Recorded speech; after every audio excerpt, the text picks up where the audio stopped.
하나님 말씀 출애굽기 15장 22절로 27절까지 우리 천천히 합독하겠습니다.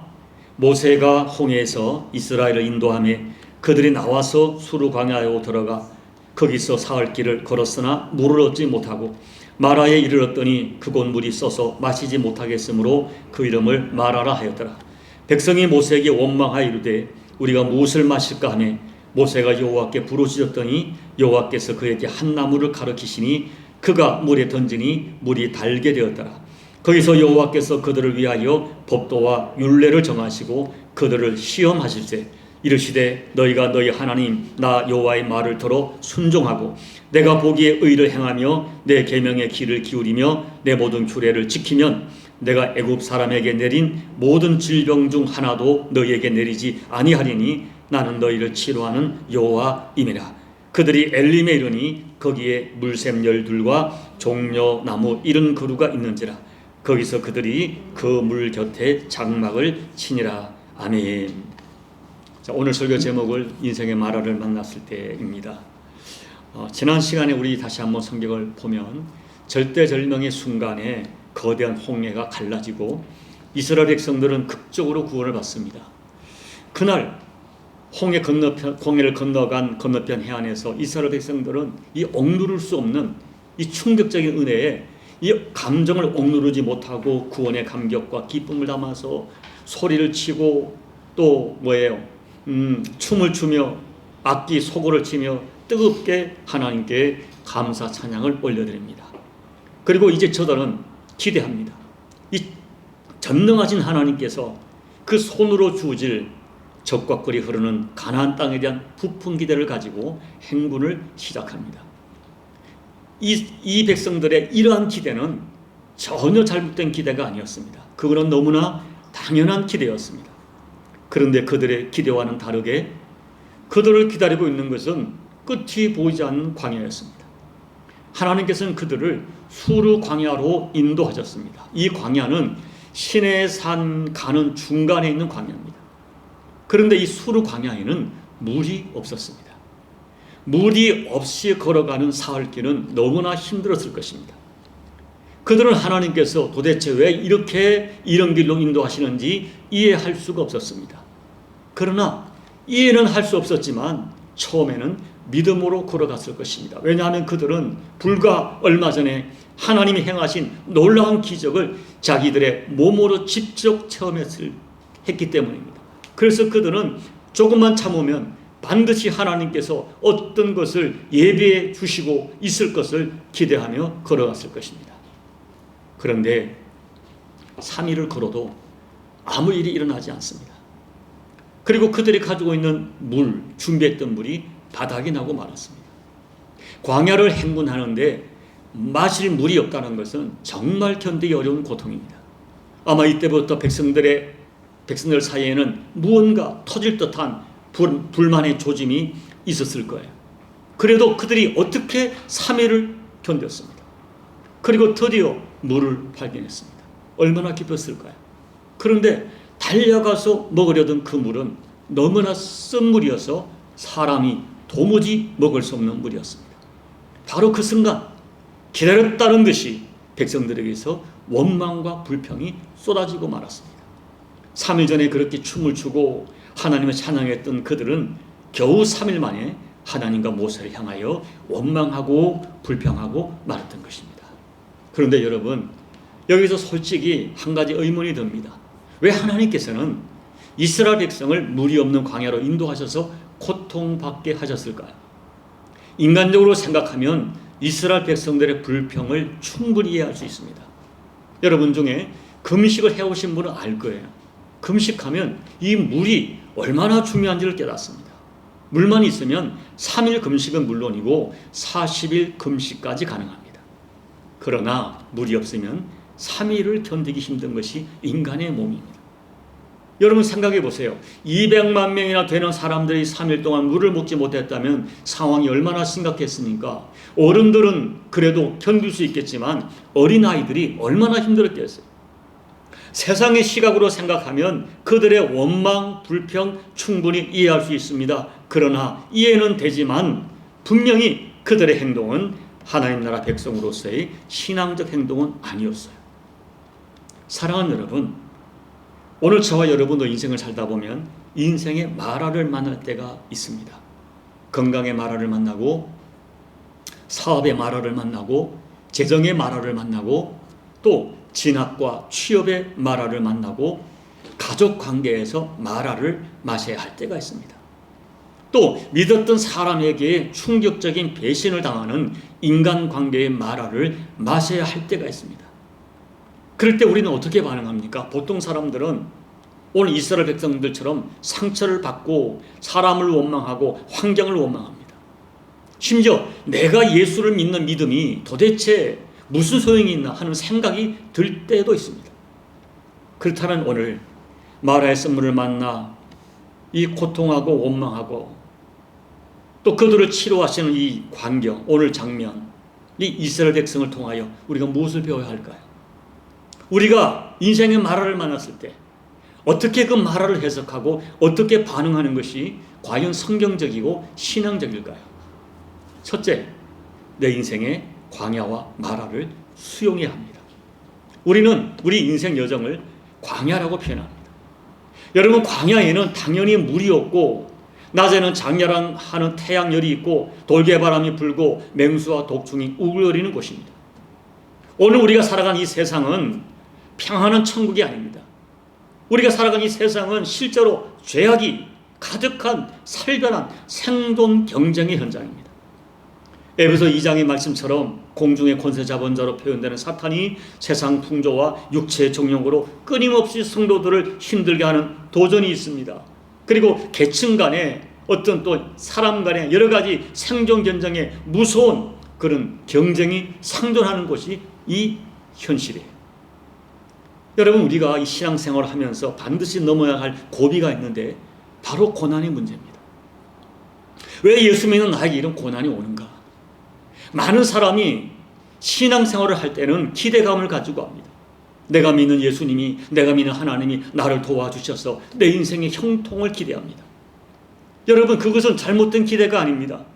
그리고 하나님은 분명히 자기 백성을 반드시 돌보신다고 약속하셨습니다. 그런데 우리의 기대와는 달리 여전히 내가 예수를 믿어도 신앙생활을 열심히 해도 고난이 계속될 때 낙심하고, 심지어 내가 믿는 믿음이 무슨 의미가 있나 하는 생각으로 실망하여 낙심하는 분이 분명히 있습니다.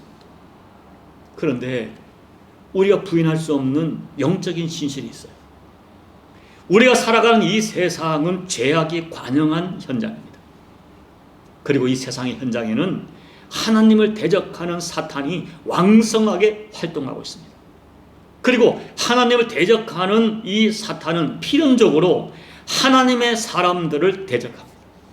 그래서 성도가 걸어가는 광야 같은 인생살이에는 반드시 고난이 찾아옵니다. 여러분들의 기대와는 다른 말씀일 수 있겠지만 신구약 성경 어디를 보아도 예수를 믿으면, 하나님을 믿으면 고난이 없다 하는 구절이 없어요. 오히려 우리가 예수를 믿기 때문에, 하나님 나라 백성이기 때문에 고난이 많다라고 말씀하는 구절은 자주 발견됩니다. 자, 시편 34편 19절 읽어볼까요? 의인은 고난이 많으나 여호와께서 그의 모든 고난에서 건지시는도다. 디모데후서 3장 12절 무릇 그리스도 예수 안에서 경건하게 살고자 하는 자는 박해를 받으리라. 사도행전 12장 22절 우리가 하나님 나라에 들어가려면 많은 환난을 겪어야 할 것이라. 성경 말씀이 내가 예수를 믿기에, 내가 신앙생활을 하기에, 내가 하나님 나라 백성에게 오히려 고난이 많다, 박해가 있을 것이다 이야기하고 있어요.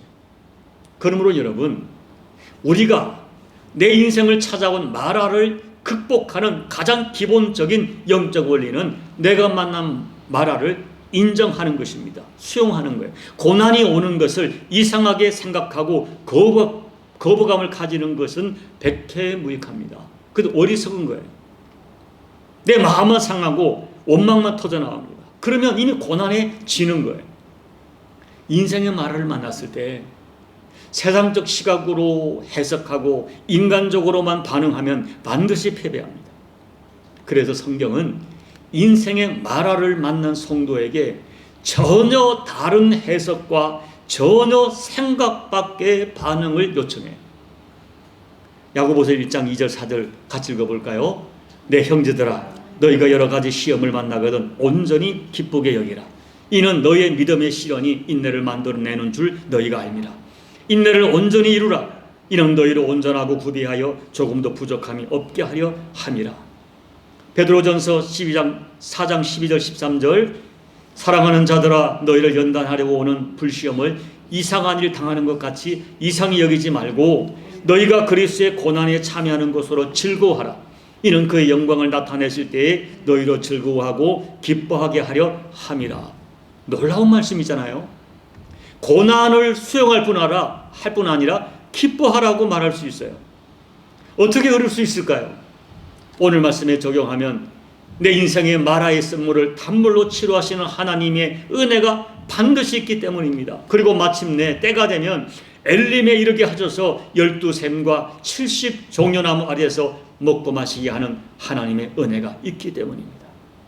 그러므로 사랑하는 여러분, 당장 눈에 보이고 몸으로 체험되어지는 목마름과 마라의 쓴물 때문에 원망하고 포기하고 의심하고 주저앉으면 안 되는 것입니다.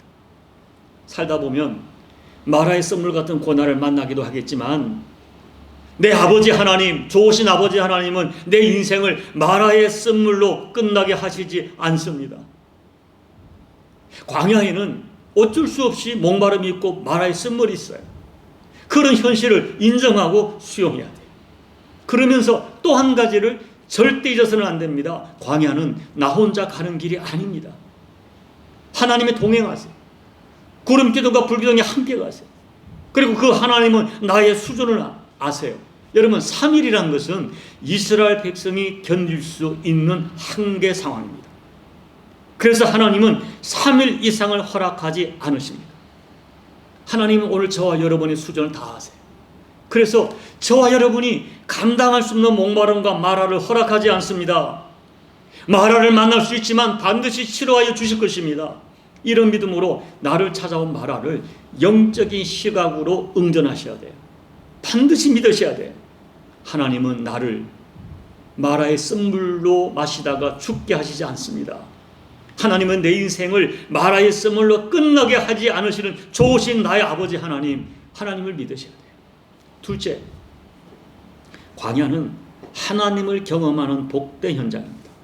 자, 보세요. 광야는 하나님이 직접 인도하신 현장이에요. 그런데 하나님께서는 이스라엘 백성을 광야로 인도하신 분명한 이유와 목적이 있었어요. 자, 신명기 8장 2절 읽어볼까요?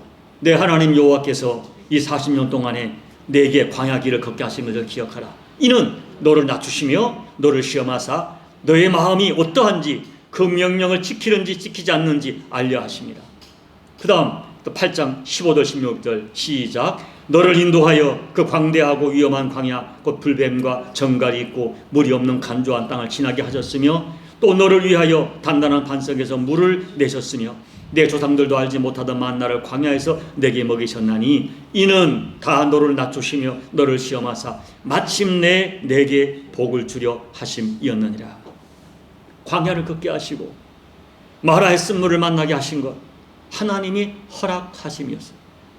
하나님께서는 자기 백성을 망하게 하시려고 광야로 인도한 것이 아닙니다. 뭐라고 하세요? 마침내 복을 받게 하시려고, 진짜 복을 받게 하시려고 그 백성 광야로 인도하셨어요. 그래서 하나님께서는 불뱀 같고 정갈 같은 인간을 만나게 하시고 물이 없는 간조한 땅을 지나게 하십니다. 이런 모든 과정을 통하여 하나님께서는 자기 백성을 낮추시고 훈련하시고 시험하사 마침내 그 복을 받게 하려 하심이라 말씀하셨습니다. 좋으신 하나님, 우리 아버지 하나님의 관심은 그 자녀들의, 백성들의 멸망과 심판이 아니라 평안이요 영원한 생명과 진정한 축복입니다. 자, 에레미야 29장 11절 읽어봅니다. 여호와의 말씀이니라. 너를 향한 나의 생각을 내가 아나니 평안이요 재앙이 아니니라. 너에게 미래와 희망을 주는 것이니라.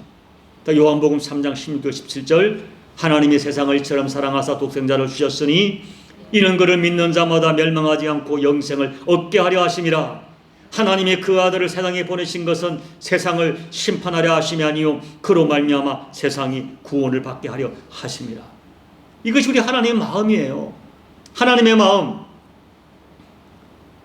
평안입니다. 재앙이 아닙니다.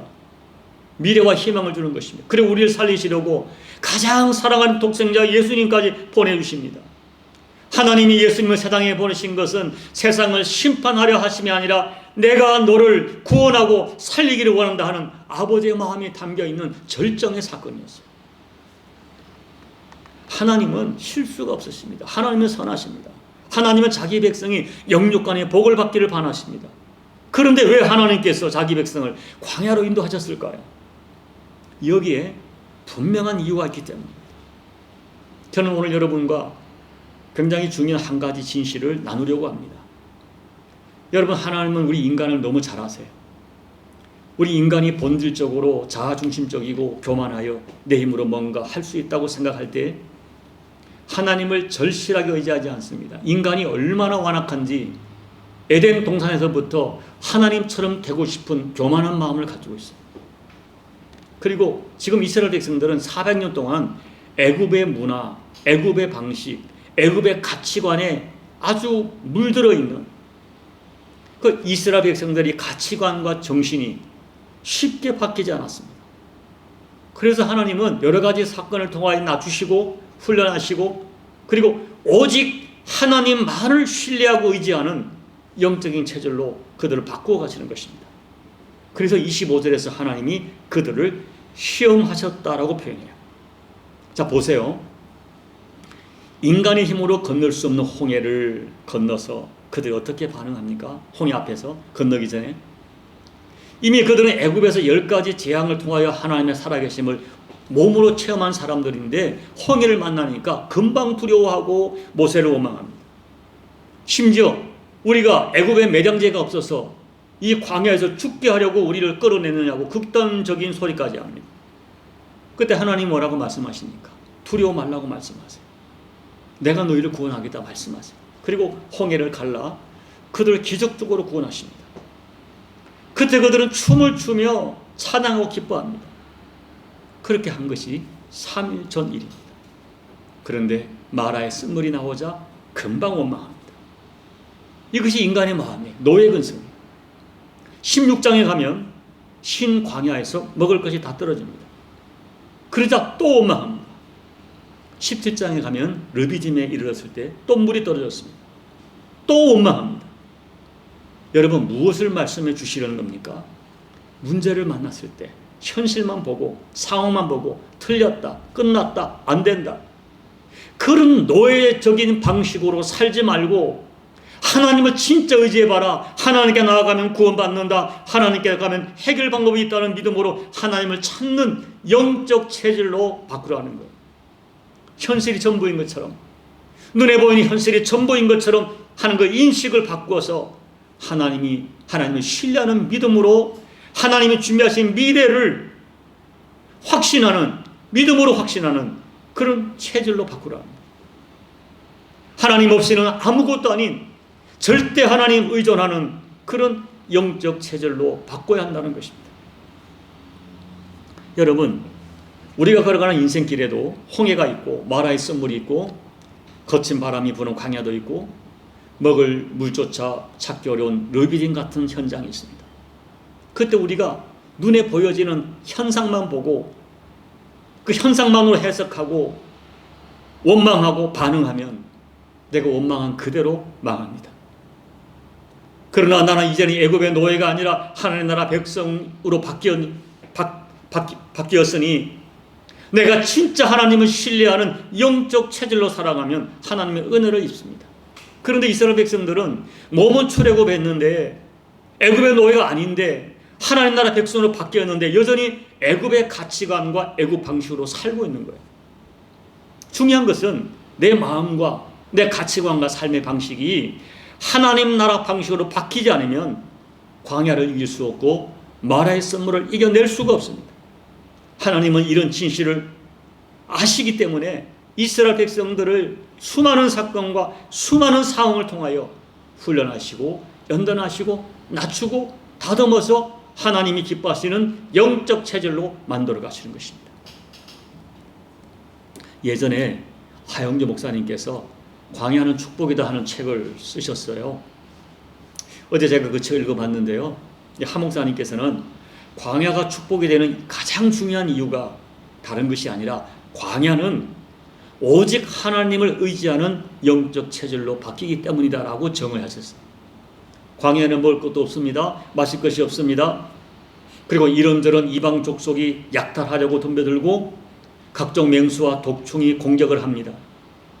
낮에는 뜨거운 태양이 장렬하고 밤에는 극심한 추위가 찾아옵니다. 이러한 상황에서 그들이 할 수 있는 것은 오직 하나님만 바라보는 것이었어요. 세상에 애굽에는 먹을 것도 많고 볼 것도 많고 갈 곳도 많습니다.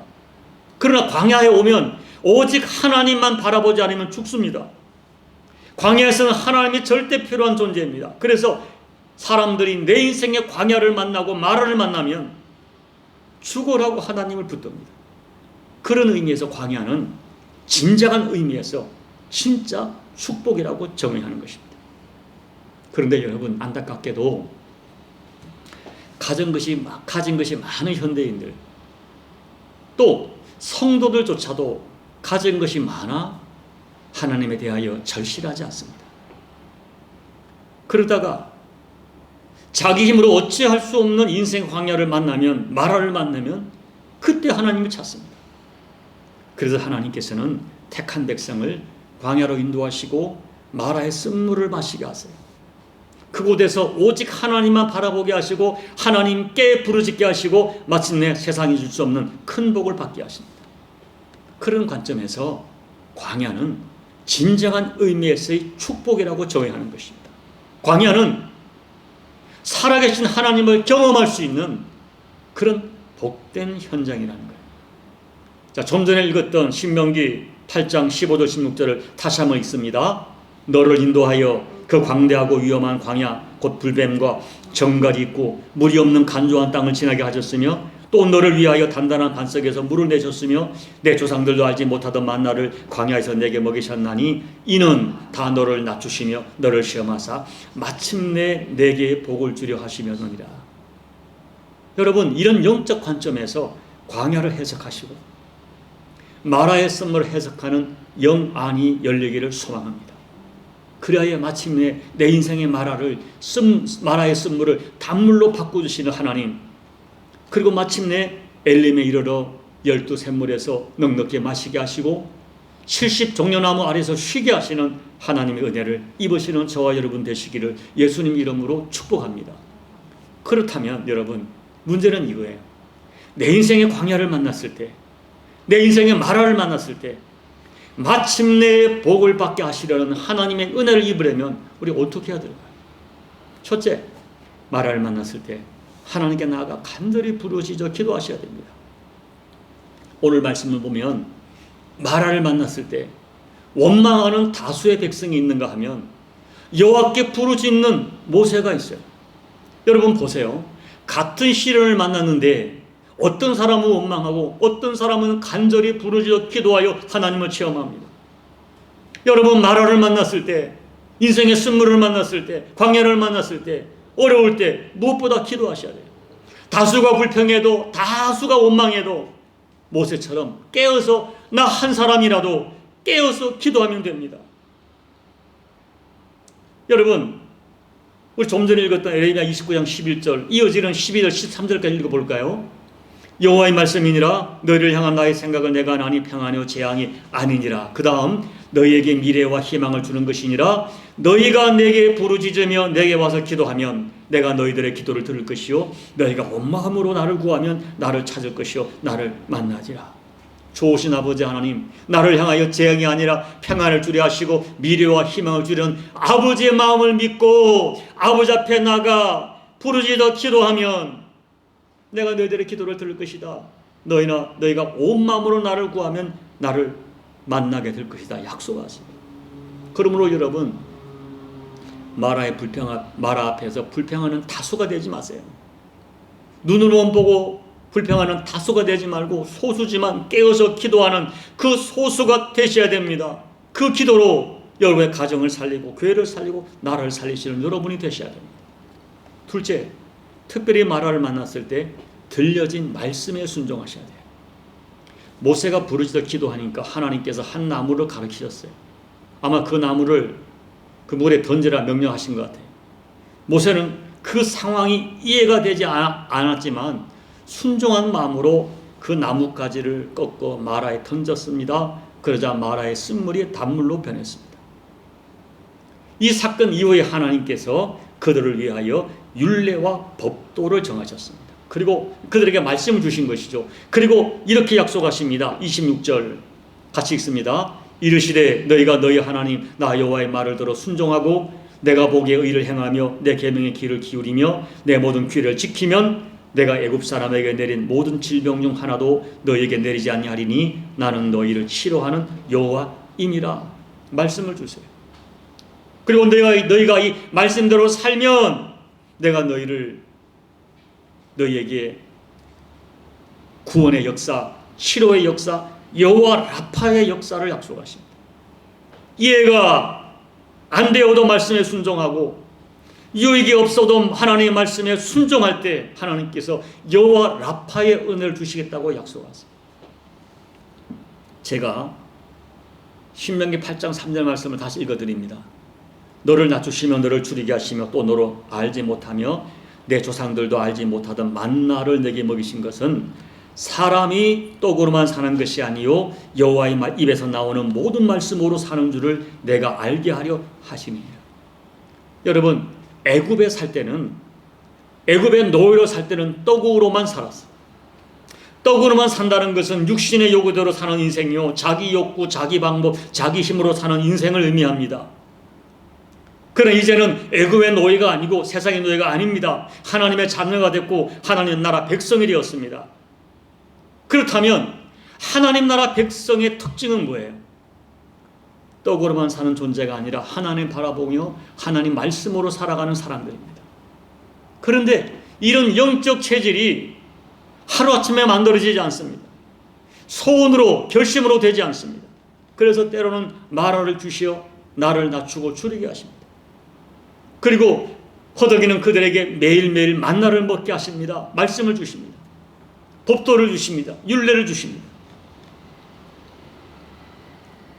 그래서 내가 하나님 말씀으로 살아야 될 하나님 나라 백성이라는 것을 깨닫게 하십니다. 그리고 말씀을 주목하게 하고 말씀을 따라 살게 하십니다. 그러므로 여러분 기억하십시오. 1차적으로 내 인생의 마라를 만났을 때 부르짖어 기도하셔야 돼요. 그런데 그렇게 부르짖어 기도할 때 들려지는 말씀이 있습니다. 그 말씀이 있을 때 이해가 안 되어도 순종해야 합니다. 들려진 말씀 앞에 순종해야 됩니다. 그래야 여호와 라파의 하나님, 나를 치료하는 하나님 경험하는 큰 축복을 받게 됩니다. 이제 한 가지 성경 이야기를 하고 말씀을 정리합니다. 어느 해에 베들레헴에 흉년이 들자 그 성읍에 살던 나음이라고 하는 여인이 흉년을 피하여 남편과 함께 모압이라고 하는 이방 땅으로 이주를 합니다. 그런데 흉년을 피하여 살려고 한 그 땅에서 10년 만에 남편을 잃어버리고 두 아들 모두를 잃어버리고 결국 다시 고향 땅 베들레헴으로 돌아오게 되었습니다. 고향으로 돌아온 나오미를 옛 친구들이 반갑게 맞이하면서 너 나오미가 아니냐라고 환영합니다. 이 나오미의 뜻은 기쁨이란 뜻이에요. 그러나 나오미는 베들레헴을 떠나서 그 이름대로 기쁘게 살지 못했습니다. 지금도 기쁘지 못합니다. 그래서 고향 친구들에게 나를 더 이상 나오미, 기쁨이라 부르지 말고 마라, 고통, 쓴물이라고 부르라고 고백합니다. 사랑하는 여러분, 보십시오. 베들레헴은 뜻이 떡집이란 뜻으로 영적으로 말씀을 상징합니다. 그런데 인생의 흉년이 들고 인생의 마라를 만났다고 말씀을 상징하는 베들레헴을 떠나 세상을 상징하는 모압으로 갔다가 진짜 마라 인생이 되고 만 거예요. 그런데 마라를 만난 나오미의 마음 속에 이제는 베들레헴으로 돌아가야 한다는 강력한 소원이 생겼어요. 부끄럽고 수치스럽지만 베들레헴으로 가야 된다 하는 마음이 생겼어요. 그래서 결단합니다. 하나님께서는 나오미가 만난 이 마라를 통하여 나오미를 깨우쳐서 다시 베들레헴 떡집 말씀의 집으로 돌아오게 하시고, 그리고 돌아온 나오미를 다윗 가문의 조상으로 삼으십니다. 내가 하나님 말씀에 순종하는 삶을 회복하면 마라도 극복하게 하시고 마침내 생각밖에 큰 복을, 마침내 복을 받게 하심이라 그 복을 주십니다. 그러므로 사랑하는 여러분, 여러분이 걸어가는 인생 여정에 마라를 만났다고 너무 낙심하지 마십시오. 하나님은 결코 자기 백성을, 그의 인생을 마라에서 끝나게 하시지 않습니다. 마라 앞에서 좋으신 하나님을 부르짖어 기도하고 찾고 하나님께서 주신 말씀에 순종하면 하나님은 우리 인생의 쓴물을 단물로 바꿔주시고 곧 이어 27절의 말씀처럼 12개의 물샘이 있는 엘림의 축복을 허락하실 것입니다. 부디 마라의 고통과 시련을 두려워하지 마십시오.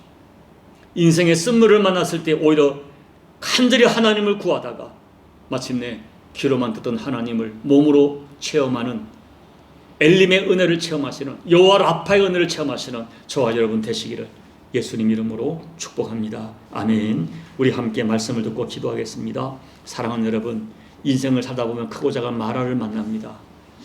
근데 마라에는 하나님의 놀라운 은혜가 숨겨져 있습니다. 육신적으로 보면 고통이지만 그 마라에 숨겨진 하나님의 은혜, 하나님께 부르짖어 기도하고 그때 들려진 말씀에 순종하면 여호와 라파를 체험합니다. 오늘 말씀을 기억하면서 하나님 마라의 쓴물 앞에 무너지지 않고 오히려 하나님을 극적으로 만나는 그런 영적인 체험 허락해 달라고 오늘 말씀을 기억하면서 우리 함께 기도하며 나가시겠습니다. 존귀하신 아버지 하나님, 오늘도 저희가 하나님 앞에 나와 예배를 드리면서 하나님을 간절히 의지합니다. 하나님 아버지, 마라를 만난 인생들, 광야의 인생, 불뱀을 만나고 정갈을 만나고 고통하는 그들을 아버지 여호와 라파의 은혜를 주셔서 치료하시고 구원하신 주님을 찬양합니다. 아버지, 오늘 우리 인생의 마라가 찾아왔을 때 보여지고 느껴지는 육신의 것으로 해석하지 않게 도와주시고 이것을 영적인 시각으로 아버지의 마음으로 해석하여 능히 이기고 오히려 하나님을 체험하는 복된 현장 되게 하여 주옵소서. 하나님 아버지, 이스라엘 백성들에게 하나님 광야에 불뱀을 만나고 정갈을 만나고 태풍을 만나고 마라의 쓴물을 만나게 하신 것은 우리가 알지 못하는 그들을 낮추시고 시험하사 마침내 복을 받는 백성 삼으시려는 하나님의 의도임을 깨닫게 해주십시오.